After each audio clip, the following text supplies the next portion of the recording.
Σε αυτό το αποκλειστικό βίντεο θα αποκαλύψω τα κύρια μυστήρια της ανθρώπινης ψυχολογίας. Η τελευταία αποκάλυψη θα σας εκπλήξει. Γνωρίζατε ότι το μυαλό σας μπορεί να είναι και ο μεγαλύτερος σύμμαχός σας και ο κύριος αντίπαλός σας? Η χρήση του είναι καθοριστική.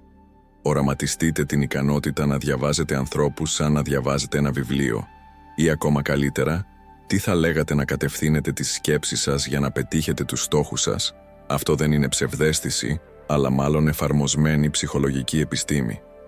Σε αυτό το ταξίδι στο ανθρώπινο διανοητικό σύμπαν, θα εξερευνήσουμε πώς λειτουργεί πραγματικά, από την ανεπαίσθητη επιρροή ενός απλού χαμόγελου μέχρι την επίδραση της υπερβολικής σκέψης για ένα άλλο άτομο. Πρώτα απ' όλα, αν σας αρέσει αυτό το είδος περιεχομένου, εγγραφείτε στο κανάλι και ενεργοποιήστε τις ειδοποιήσεις για να ενημερώνεστε για τα τελευταία νέα. Τούτου λεχθέντος, ας ξεκινήσουμε. Γνωρίζατε ότι η αντίληψη των άλλων για την εμφάνισή σας είναι, κατά μέσο όρο, 20% πιο θετική από τη δική σας. Ακριβώς. Έρευνα στην ψυχολογία έχει αποκαλύψει ότι τείνουμε να έχουμε πιο αρνητική άποψη για τον εαυτό μας. Αλλά να είστε σίγουροι, αυτό είναι θετικό. Το πρώτο ενδιαφέρον ψυχολογικό γεγονός που φέρνω είναι το εξής. Ο τρόπος που βλέπεις τον εαυτό σου είναι πιο αυστηρός από τον τρόπο που σε βλέπουν οι άλλοι. Φανταστείτε την εξής κατάσταση. Βρίσκεστε σε μια γιορτή και συναντάτε ένα άτομο που αποπνέει αυτοπεποίθηση και αυτοπεποίθηση, ακόμα κι αν η εμφάνισή του δεν πληρεί τα συμβατικά πρότυπα ομορφιάς. Αυτό συμβαίνει γιατί η γνήσια ομορφιά δεν αφορά μόνο αυτό που αντανακλούμε στον καθρέφτη, αλλά και με τον τρόπο που δείχνουμε τον εαυτό μας στον κόσμο. Ο στοικός φιλόσοφος Επίκτητος είπε κάποτε: «Δεν είναι τα γεγονότα που μας κλονίζουν, αλλά η ερμηνεία που τους κάνουμε». Μεταφέροντας αυτή την ιδέα στη δική μας εικόνα, μπορούμε να συμπεράνουμε ότι δεν είναι η φυσιογνωμία μας που καθορίζει τον μαγνητισμό μας, αλλά ο τρόπος που τον αντιλαμβανόμαστε και η στάση που υιοθετούμε απέναντί του. Πώς όμως μπορούμε να εφαρμόσουμε αυτή τη γνώση για να βελτιώσουμε τη ζωή μας? Προσφέρω μερικές πρακτικές προτάσεις. Ασκήστε αυτοαποδοχή. Αντί να εστιάζετε στις αδυναμίες σας, κατευθύνετε την εστίασή σας στα δυνατά σας σημεία. Όπως δίδαξε ο Μάρκος Αβρίλιος, αποδέξου τον εαυτό σου όπως ακριβώς είσαι. Αναπτύξτε την αυτοπεποίθηση. Η πραγματική ασφάλεια πηγάζει από μέσα. Επενδύστε στις δεξιότητες και τις γνώσεις σας και θα παρατηρήσετε μία φυσική αύξηση στην ασφάλειά σας. Δώστε προσοχή στη στάση του σώματός σας. Κρατήστε το κεφάλι σας ψηλά και τους ώμους σας ίσια προς τα πίσω. Η καλή στάση όχι μόνο σας κάνει να φαίνεστε πιο σίγουροι, αλλά και να αισθάνεστε πιο σίγουροι. Ασκήστε ευγνωμοσύνη. Αναγνωρίστε και να είστε ευγνώμονες για αυτά που έχετε, αντί να παραπονιέστε για αυτά που σας λείπουν. Αυτή η στοική στάση έχει τη δύναμη να μεταμορφώσει πλήρως το όραμά σας. Ωστόσο, δεν λέμε ότι πρέπει να παραμελήσεις τελείως την εμφάνισή σου. Ο αυτοζήλος είναι θεμελιώδης, αλλά να θυμάστε ότι αντιπροσωπεύει μόνο ένα μέρος του ζητήματος. Σύμφωνα με τα λόγια του ψυχολόγου Καρλ Ρότζερς, το περίεργο παράδοξο είναι ότι όταν αποδέχομαι τον εαυτό μου όπως είμαι, τότε μπορώ να μεταμορφωθώ. Επομένως, αγαπητοί φίλοι, η αληθινή δύναμη έλξης ξεπερνά αυτό που παρατηρούμε στον καθρέφτη. Αποτελείται από έναν συνδυασμό αυτοπεποίθησης, αισιόδοξης στάσης και ατομικής αποδοχής. Έτσι, την επόμενη φορά που θα κοιτάξετε στον καθρέφτη, να έχετε κατά νου: είστε 20% πιο ελκυστικός από όσο νομίζετε, και αυτό είναι μόνο η αρχή. Ας περάσουμε τώρα στο δεύτερο ψυχολογικό γεγονός. Έχετε αναρωτηθεί ποτέ πως ένα απλό χαμόγελο έχει την ικανότητα να φωτίζει τη μέρα σας? Ετοιμαστείτε, γιατί πρόκειται να αποκαλύψουμε τη δύναμη πίσω από αυτή την απλή, αλλά αποτελεσματική πράξη. Φανταστείτε την εξής κατάσταση. Περπατάτε στο δρόμο, απορροφημένοι στις σκέψεις σας, όταν ξαφνικά κάποιος σας προσφέρει ένα χαμόγελο. Ποια είναι η αντίδρασή σας? Ασυναίσθητα, χαμογελάς πίσω. Ποια είναι όμως η εξήγηση γι' αυτό? Η απάντηση βρίσκεται στο αξιοσημείωτο έργο του Dr. Paul Ekman, πρωτοπόρου στη μελέτη των εκφράσεων του προσώπου. Ο Ekman διαπίστωσε ότι οι εκφράσεις του προσώπου όχι μόνο μεταφέρουν συναισθήματα, αλλά επηρεάζουν και τη διάθεσή μας. Είναι σαν να ερμηνεύει ο εγκέφαλός μας. Χαμογελάμε, επομένως πρέπει να είμαστε χαρούμενοι. Έκπληξη, δεν συμφωνείτε, αλλά μην περιοριστείτε στη δήλωσή μου. Προτείνω ένα πρακτικό τεστ για να ελέγξετε μόνοι σας την επίδραση του χαμόγελου. Είναι απλό.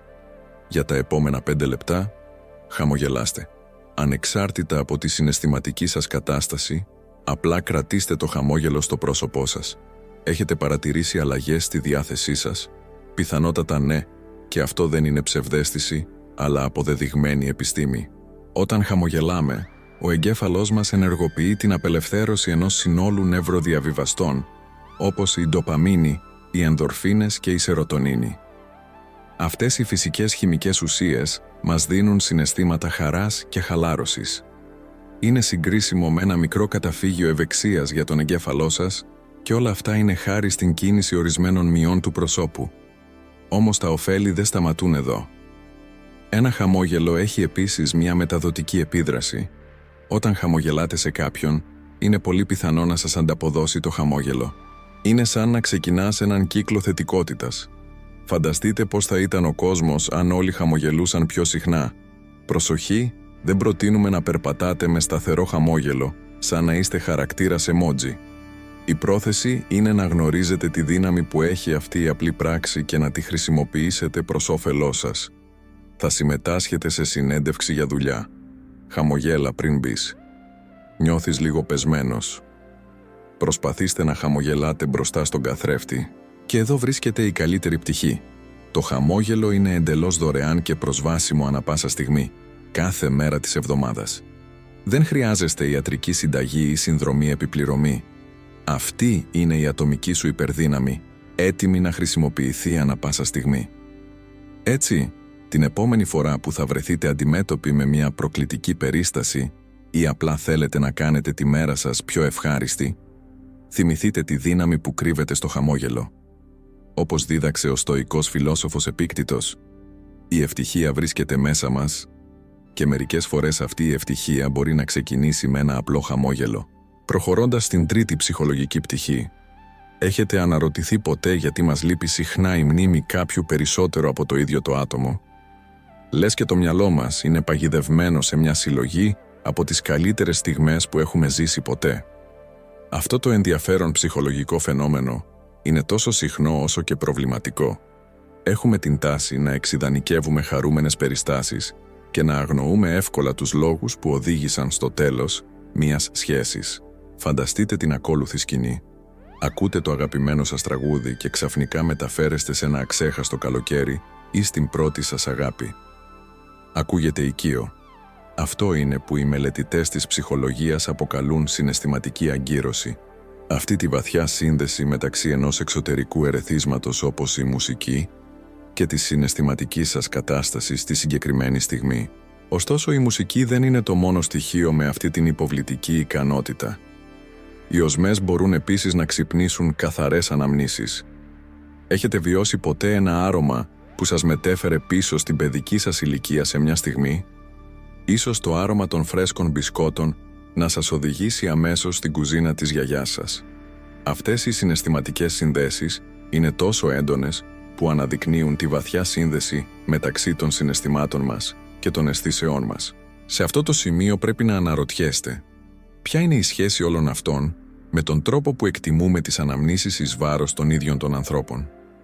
Αποδεικνύεται ότι αυτές οι συναισθηματικές άγκυρες μπορούν να επηρεάσουν τις επιλογές μας περισσότερο από όσο συνειδητοποιούμε. Η νοσταλγία μπορεί να μας οδηγήσει σε λαχτάρα για μια επανένωση με κάποιον από το παρελθόν, χωρίς ουσιαστικά να αξιολογήσουμε γιατί αυτή η σχέση δεν υπάρχει πλέον στη ζωή μας. Η κατανόηση αυτών των ψυχολογικών διαδικασιών μπορεί να είναι θεμελιώδης για τη συναισθηματική μας ισορροπία. Μας βοηθά να διακρίνουμε τις εξιδανικευμένες αναμνήσεις και τη συγκεκριμένη πραγματικότητα, επιτρέποντάς μας να κάνουμε πιο προσεκτικές επιλογές για τις παρούσες και τις μελλοντικές μας σχέσεις.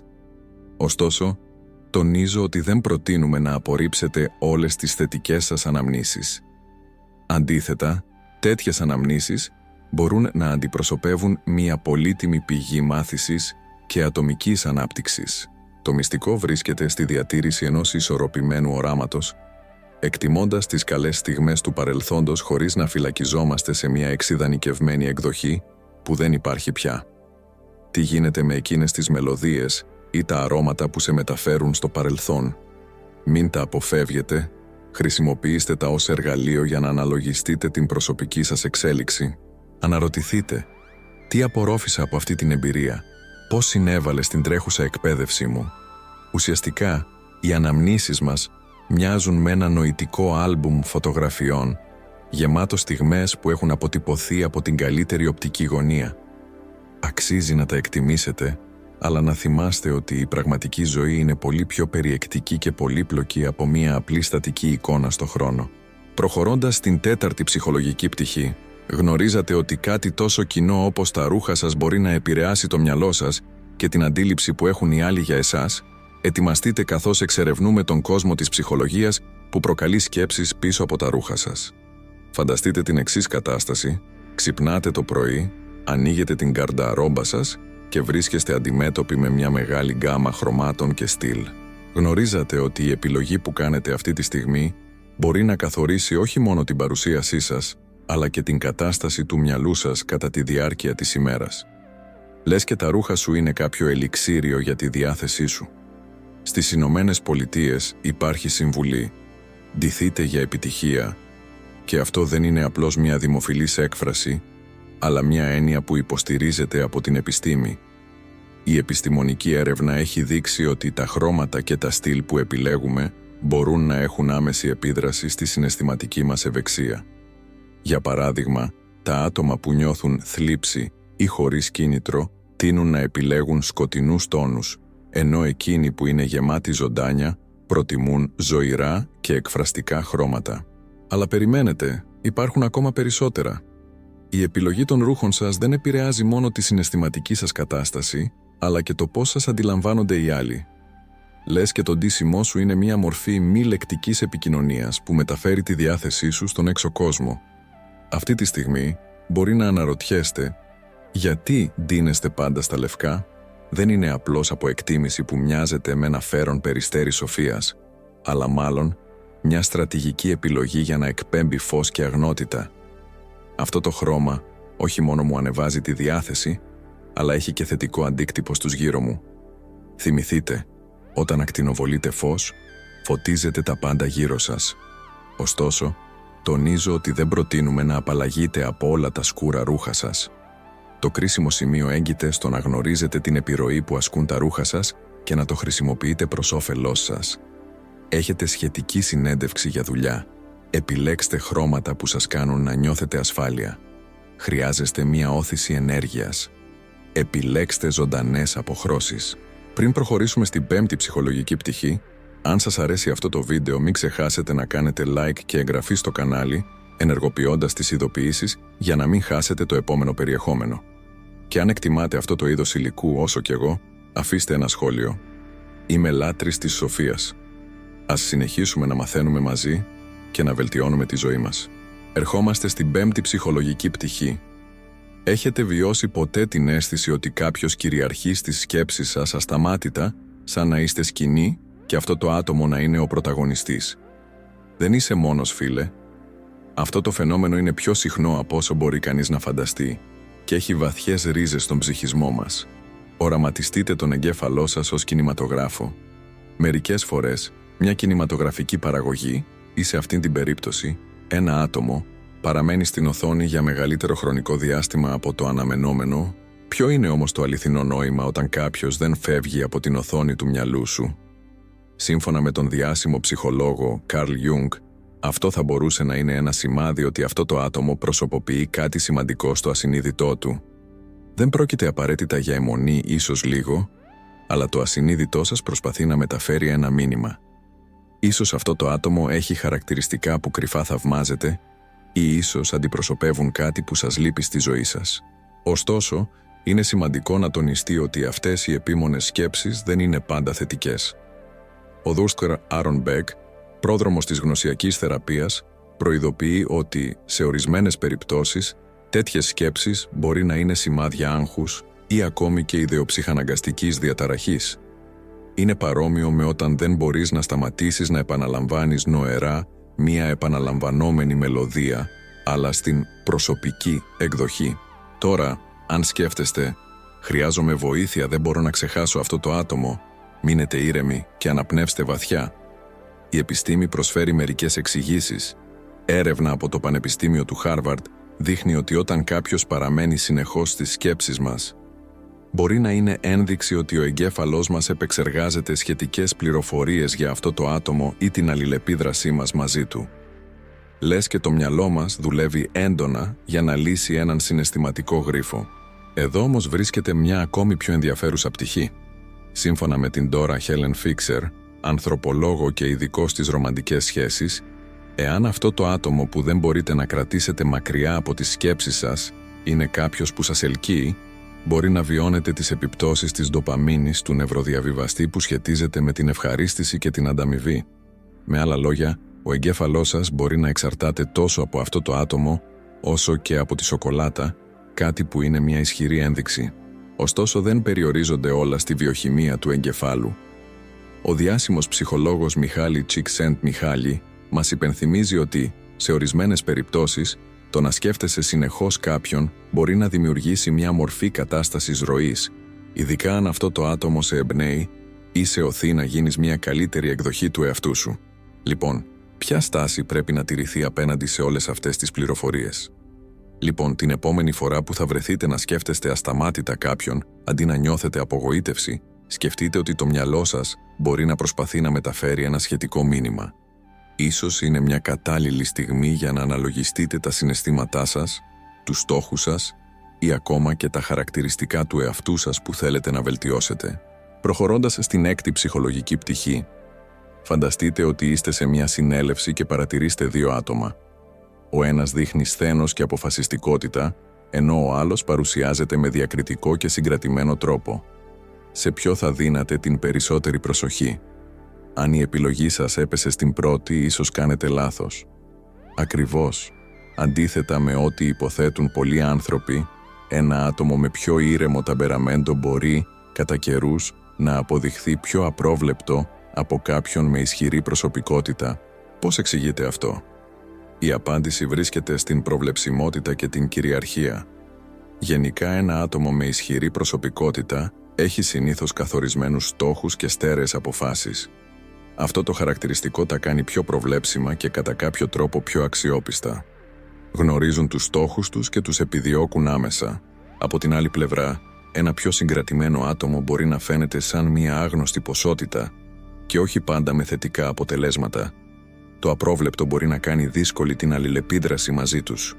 Όπως λέει η παροιμία, τα ήσυχα νερά είναι επικίνδυνα. Ωστόσο, είναι σημαντικό να τονίσουμε ότι αυτό δεν σημαίνει ότι πρέπει να τρέφεται δυσπιστία προς όλα τα εσωστρεφή ή ντροπαλά άτομα. Το θεμελιώδες σημείο έγκυται στην ανάλυση των προτύπων συμπεριφοράς και στην αποφυγή βιαστικών κρίσεων που βασίζονται στις πρώτες εντυπώσεις. Προχωρώντας στην 7η ψυχολογική πτυχή, φανταστείτε τον εαυτό σας σε έναν κύκλο φίλων και κάποιος ξεκινά μια αφήγηση.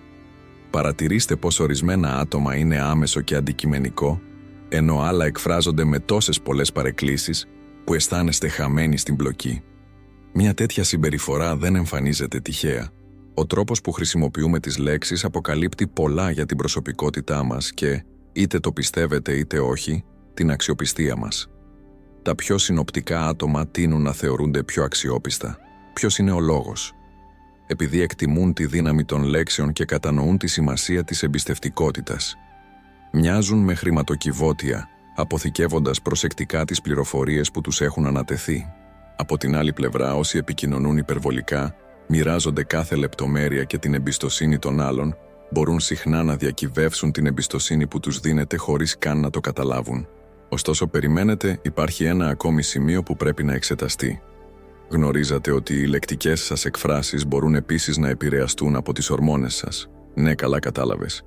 Στην περίπτωση των ανδρών, οι συγκεντρώσεις τεστοστερόνης μπορούν να επηρεάσουν όχι μόνο τη διάθεσή τους, αλλά και τον τρόπο έκφρασής τους.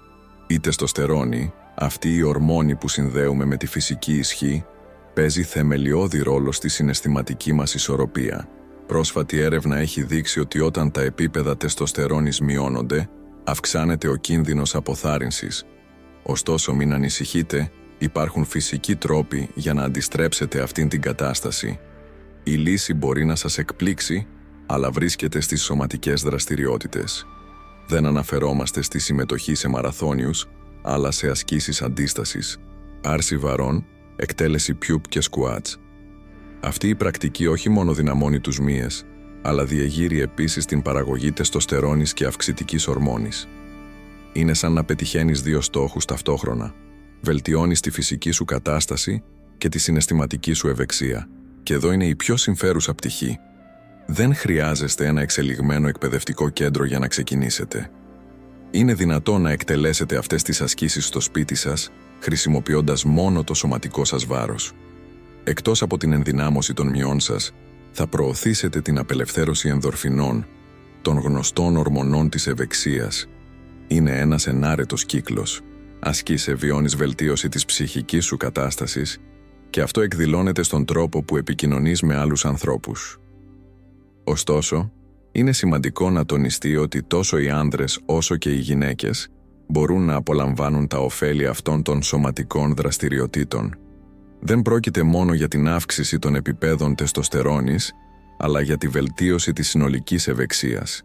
Και όταν αισθάνεστε καλά με τον εαυτό σας, αυτό το συναίσθημα λάμπει στα λόγια σας και στις αλληλεπιδράσεις σας με τους άλλους. Επομένως, την επόμενη φορά που θα είστε σε διάλογο, προσέξτε τις εκφράσεις σας. Ταυτίζεστε με το προφίλ κάποιου που εκφράζεται συνοπτικά, αλλά με πεποίθηση, ή με αυτούς που μοιράζονται και τις πιο ασήμαντες λεπτομέρειες. Και αν νιώθετε την ανάγκη για όθηση για την ευημερία σας, γνωρίζετε ήδη τη λύση, μετακινηθείτε, προχωρώντας στην 8η ψυχολογική πτυχή, οραματιστείτε την ακόλουθη κατάσταση, βλέπεις μια ταινία suspense, η καρδιά σου χτυπάει δυνατά, νιώθεις ένα ρίγος να τρέχει στη σπονδυλική σου στήλη και ξαφνικά φοβάσαι. Παρά το γεγονός ότι γνωρίζετε ότι είναι απλώς ένα έργο φαντασίας, το σώμα σας αντιδρά σαν να βρίσκεστε σε μια πραγματικά επικίνδυνη κατάσταση. Ποια είναι η εξήγηση για αυτό? Η απάντηση βρίσκεται στον συναρπαστικό τρόπο που ο εγκέφαλός μας επεξεργάζεται τα ερεθίσματα. Αποδεικνύεται ότι όταν απολαμβάνουμε μια ταινία, μια σειρά ή όταν αλληλεπιδρούμε με ένα ηλεκτρονικό παιχνίδι, ο εγκέφαλός μας δεν διαφοροποιεί πλήρως τη φαντασία από την πραγματικότητα. Ακριβώς, σωστά ακούσατε, ο εγκέφαλός σας βυθίζεται στα συναισθήματα των χαρακτήρων σαν να ήταν δικά του. Αυτό το φαινόμενο εξηγεί γιατί αισθανόμαστε τόσο εμπλεκόμενοι με τις φανταστικές αφηγήσεις, είτε πρόκειται για ένα reality, είτε για ένα συναισθηματικό δράμα. Είναι σαν να βιώναμε κάθε γεγονός από πρώτο χέρι. Ωστόσο, αυτό δεν είναι απλώς μια επιστημονική περιέργεια. Αυτό το φαινόμενο έχει σημαντικές επιπτώσεις στην καθημερινότητά σας. Τα συναισθήματα που αφομοιώνετε, είτε πραγματικά είτε προέρχονται από έργα μυθοπλασίας, έχουν άμεση επίδραση στη συναισθηματική σας κατάσταση, ακόμη και στη ζωτικότητά σας. Λες και κάθε αφήγηση που απορροφάς αφήνει ένα σημάδι στο μυαλό σου. Λοιπόν, ποια είναι η συνέπεια για εσάς? Λοιπόν, αν αφιερώσετε πολύ χρόνο στην κατανάλωση περιεχομένου που σας προκαλεί αρνητικά συναισθήματα, όπως θυμό, φόβο ή απογοήτευση, κατά κάποιο τρόπο ευθυγραμμίζετε την ενέργειά σας με αυτές τις δονήσεις και εδώ βρίσκεται το κρίσιμο σημείο. Αυτό μπορεί να καταλήξει στην προσέλκυση περισσότερων παρόμοιων καταστάσεων στη ζωή σας, δημιουργώντας έναν κύκλο αρνητικότητας. Από την άλλη πλευρά, αν επιλέξετε περιεχόμενο που σας εμπνέει, σας παρακινεί ή σας γεμίζει με ικανοποίηση, τροφοδοτείτε το μυαλό σας με θετικές ενέργειες. Είναι σαν να φυτρώνεις σπόρους αισιοδοξίας στο κεφάλι σου.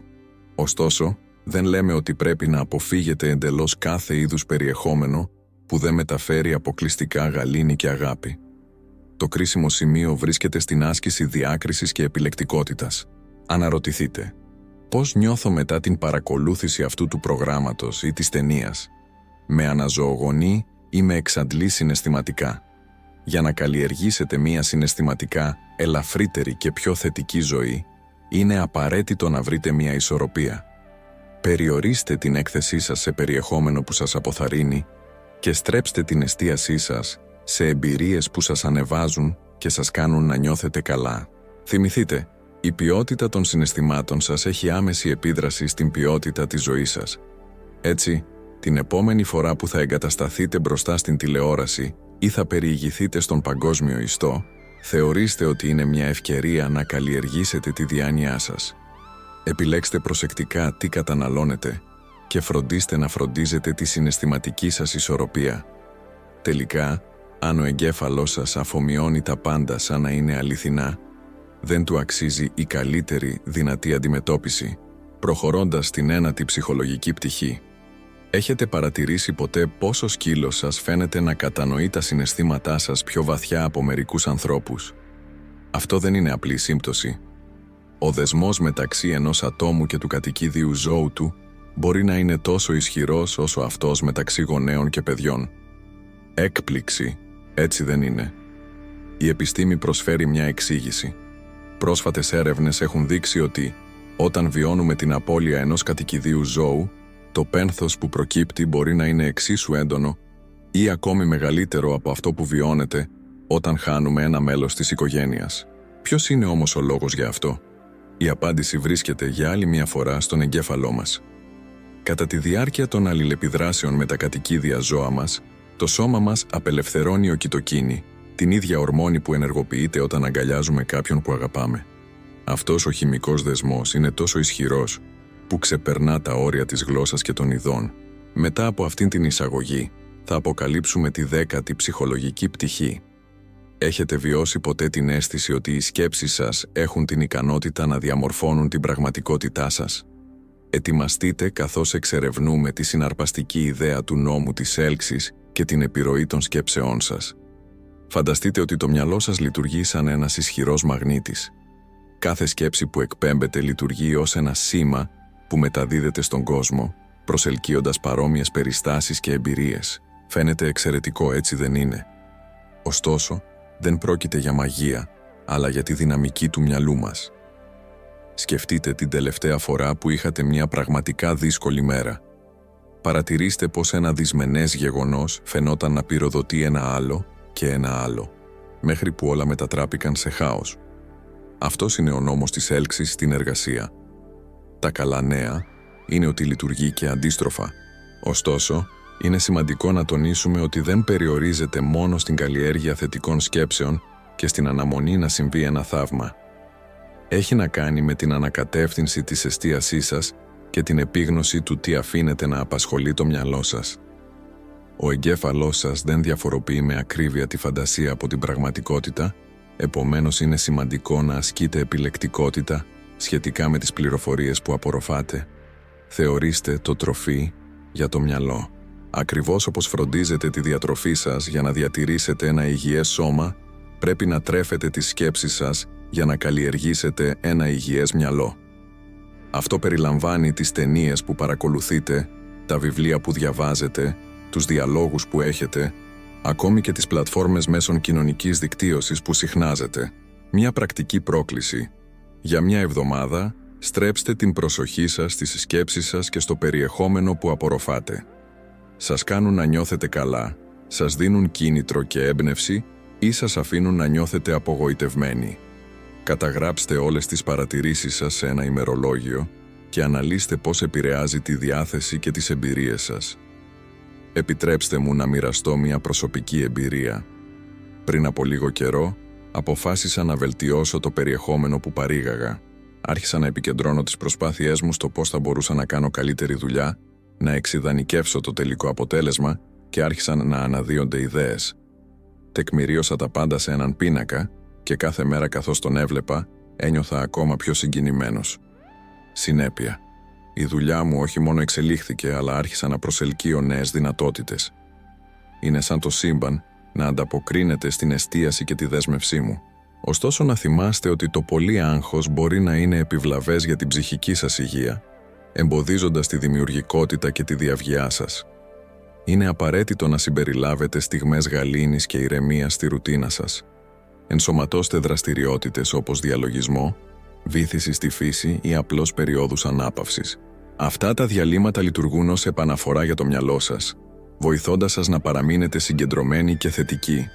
Επομένως, όπως ήδη υπόθηκε, οι σκέψεις σας έχουν δύναμη.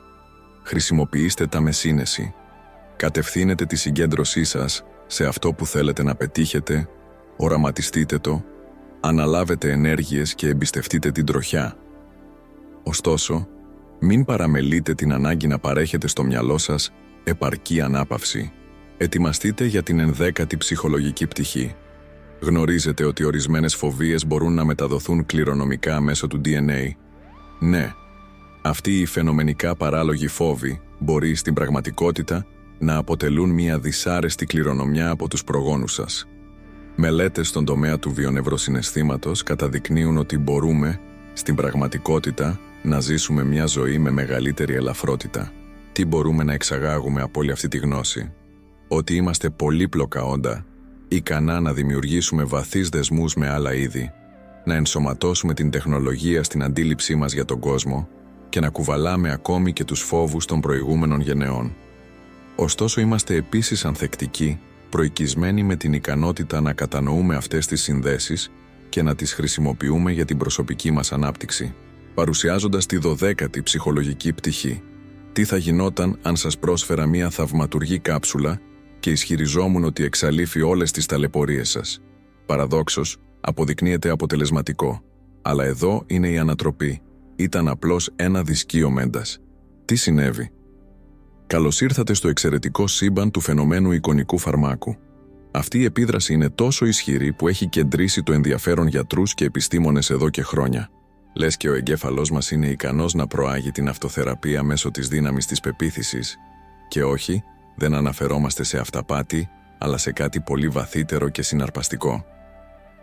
Ο Φαμπρίσιο Μπενεντέτη, ένας νευροεπιστήμονας γνωστός για την έρευνά του στο εικονικό φάρμακο, διαπίστωσε ότι όταν πιστεύουμε ότι κάτι θα μας ωφελήσει, ο εγκέφαλός μας απελευθερώνει ενώσεις που μπορούν, στην πραγματικότητα, να ανακουφίσουν τον πόνο, να ανυψώσουν τη διάθεση και ακόμη και να επιταχύνουν την ανάρρωση. Είναι σαν να είχαμε ένα εσωτερικό φαρμακείο που ενεργοποιείται από την επίδραση της σκέψης. Η πιο ενδιαφέρουσα πτυχή είναι ότι το φαινόμενο εικονικού φαρμάκου εκδηλώνεται ακόμη και όταν γνωρίζουμε ότι μας εξαπατούν. Είναι σαν ο εγκέφαλός μας να λέει «Εντάξει, αναγνωρίζω ότι αυτό είναι απλώς ένα εικονικό φάρμακο, αλλά ξέρετε τι, θα επιλέξω να γίνω καλύτερος ανεξάρτητα από το». Έρευνα από το Πανεπιστήμιο του Χάρβαρντ έδειξε ότι οι ασθενείς με σύνδρομο ευερέθιστου εντέρου εμφάνισαν σημαντικές βελτιώσεις παρόλο που γνώριζαν ότι έπαιρναν εικονικό φάρμακο. Ωστόσο, προσέξτε, όπως υπάρχει ο πρωταγωνιστής, υπάρχει και ο ανταγωνιστής αυτής της αφήγησης. Το γνωστό φαινόμενο νοσέμπο, η δύναμη του μυαλού, αλλά με μια δόση απεσιοδοξίας. Εάν πιστεύετε ότι κάτι θα σας βλάψει, είναι πιθανό να αντιμετωπίσετε αρνητικές επιπτώσεις, ακόμα κι αν είναι κάτι αυλαβές. Λες και οι αρνητικές μας σκέψεις έχουν την ικανότητα να σαμποτάρουν την ευημερία μας. Με λίγα λόγια, τι μπορούμε να μάθουμε από όλα αυτά? Ότι το μυαλό μας αποτελεί ένα τρομερό όργανο, ικανό να επηρεάσει τον οργανισμό μας και την πραγματικότητά μας με εκπληκτικούς τρόπους. Την επόμενη φορά που θα αντιμετωπίσετε ένα εμπόδιο, θυμηθείτε, οι σκέψεις και οι πεποιθήσεις σας μπορούν να κάνουν την κρίσιμη διαφορά. Και εδώ παρουσιάζω μια επιπλέον πρόταση. Δοκιμάστε τις δυνατότητες του εικονικού φαρμάκου στη ζωή σας. Την επόμενη φορά που θα νιώσετε πονοκέφαλο, αντί να καταφύγετε απευθείας σε κάποιο φάρμακο, δοκιμάστε να πιείτε ένα ποτήρι νερό, συνειδητοποιώντας ότι είναι μια θαυματουργή θεραπεία. Ποιος ξέρει, μπορεί να ανακαλύψετε ότι έχετε ικανότητες αυτοθεραπείας ή τουλάχιστον θα διατηρήσετε καλή ενυδάτωση. Τέλος, και όχι λιγότερο επίκαιρη, παρουσιάζω την ψυχολογική πτυχή που θεωρώ υψής της σημασίας. Έχει τη δυνατότητα να μεταμορφώσει πλήρως τη ζωή σας και αυτό δεν είναι υπερβολή. Οραματιστείτε δύο ξεχωριστούς κήπους. Στην πρώτη, τα φυτά ανθίζουν ζωηρά και εύρωστα. Προσαρμόζονται σε οποιασδήποτε κλιματικές συνθήκες. Στη δεύτερη, τα φυτά παραμένουν αναλύωτα ανεξάρτητα από την ποσότητα νερού που τους παρέχετε. Ποιο θα διαλέγατε? Τα καλά νέα είναι ότι αυτή η επιλογή είναι στη διάθεσή σας. Η ψυχολόγος Κάρολ Ντγουκ από το Πανεπιστήμιο του Στάνφορντ έχει αφιερώσει χρόνια στη μελέτη αυτού του φαινομένου. Διαπίστωσε ότι τα άτομα χωρίζονται σε δύο ομάδες, σε αυτά με στατική νοοτροπία και σε αυτά με νοοτροπία ανάπτυξης. Τα άτομα με στατική νοοτροπία πιστεύουν ότι οι δεξιότητές τους είναι περιορισμένες και άκαμπτες. Αντιμέτωπος με μία πρόκληση, η επαναλαμβανόμενη σκέψη του είναι «Δεν έχω καμία ικανότητα γι' αυτό. Είναι προτιμότερο να μην προσπαθήσω καν». Από την άλλη, όσοι έχουν αναπτυξιακή νοοτροπία θεωρούν τα εμπόδια ως πιθανότητες μάθησης και βελτίωσης. Η κατευθυντήρια αρχή του είναι «Δεν έχω ακόμη κυριαρχία πάνω σε αυτό, αλλά μπορώ να μάθω και να εξελιχθώ». Και συμπτωματικά, πολλοί επιτυχημένοι άνθρωποι σε διάφορους τομείς επιδεικνύουν αυτή την νοοτροπία ανάπτυξης. Ο Μάικλ Τζόρνταν, αναγνωρισμένος ως ένας από τους καλύτερους μπασκετμπολίστες όλων των εποχών, αποκλείστηκε από τη σχολική του ομάδα. Αντί να παραδοθεί, χρησιμοποίησε αυτή την εμπειρία ως ερέθισμα για να προπονηθεί ακόμα πιο έντονα. Ή σκεφτείτε το παράδειγμα της J.K. Rowling, συγγραφέα του έπος του Harry Potter. Το χειρόγραφό του αρνήθηκε 12 εκδότες πριν εκδοθεί. Ερμήνευσε κάθε «όχι» ως ευκαιρία να τελειοποιήσει τη γραφή της. Ωστόσο, καθησυχάζεται ότι δεν είναι απαραίτητο να είσαι διάσημος αθλητής ή επιτυχημένος συγγραφέας για να καλλιεργήσεις μια νοοτροπία ανάπτυξης. Παρουσιάζω, παρακάτω, ορισμένες κατευθυντήριες γραμμές για την ανάπτυξη αυτού του τρόπου σκέψης. Χαιρετίζει τις προκλήσεις. Αντί να αποφεύγετε τα εμπόδια, αντιμετωπίστε τα ως ευκαιρίες για μάθηση και εξέλιξη. Εξάγετε τη μάθηση από τα λάθη σας. Αντί να αυτοσυνδέεστε με τις εσφαλμένες αντιλήψεις τους, οραματιστείτε τους ως βήματα προς την επιτυχία. Αναρωτηθείτε, τι μπορώ να απορροφήσω από αυτήν την εμπειρία. Αφιερώστε τον εαυτό σας. Η προσπάθεια είναι καθοριστική για την επίτευξη οποιοδήποτε στόχου. Θυμηθείτε, η συνεχής εξάσκηση ενισχύει την απόδοση. Αποδεχτείτε την επικοδομητική κριτική. Δεν είναι όλες οι επικρίσεις επιβλαβείς. Χρησιμοποιήστε τα ως επιστροφή στην εξέλιξη και όχι ως προσωπική επίθεση. Εμπνευστείτε από την επιτυχία των άλλων. Αντί να τρέφετε τον φθόνο, εμπνευστείτε. Τι μπορείτε να μάθετε από την πορεία των ατόμων που θαυμάζετε. Και εδώ βρίσκεται η πιο συναρπαστική πτυχή. Ο εγκέφαλός του έχει πλαστικότητα. Όχι, δεν αναφερόμαστε σε αισθητικές χειρουργικές επεμβάσεις, αλλά σε νευροπλαστικότητα. Αυτό σημαίνει ότι ο εγκέφαλός σας έχει την ικανότητα να μεταμορφώνει και να δημιουργεί νέες συνδέσεις σε όλη τη διάρκεια της ύπαρξης. Με κάθε νέα μάθηση, διαμορφώνεται κυριολεκτικά τον εγκέφαλό σας. Επομένως, την επόμενη φορά που θα συναντήσετε μία πρόκληση, θυμάστε, δεν είστε φυλακισμένοι σε μία στατική νοοτροπία. Καλλιεργήστε την ικανότητά σας να μαθαίνετε, να προσαρμόζεστε και να εξελίσσεστε. Πιστέψτε με, μπορείτε να κάνετε πολλά περισσότερα από εικασίες. Και μην ξεχνάτε ποτέ, η αληθινή δύναμη βρίσκεται στο πώς αντιδράτε στις περιστάσεις, όχι στις ίδιες τις περιστάσεις. Εάν έχετε επιμείνει σε αυτό το σημείο, φανερώστε στα σχόλια. Το μυαλό είναι δυνατό. Έτσι θα εντοπίσουμε αυτούς που θριάμβευσαν παρακολουθώντας ολόκληρο το βίντεο.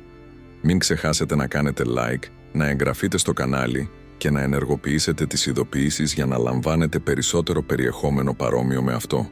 Διαδώστε αυτό το βίντεο σε όσους πιστεύετε ότι πρέπει να ακούσουν αυτά τα λόγια και σκεφτείτε να συνεισφέρετε στο να γίνετε μέλος του καναλιού.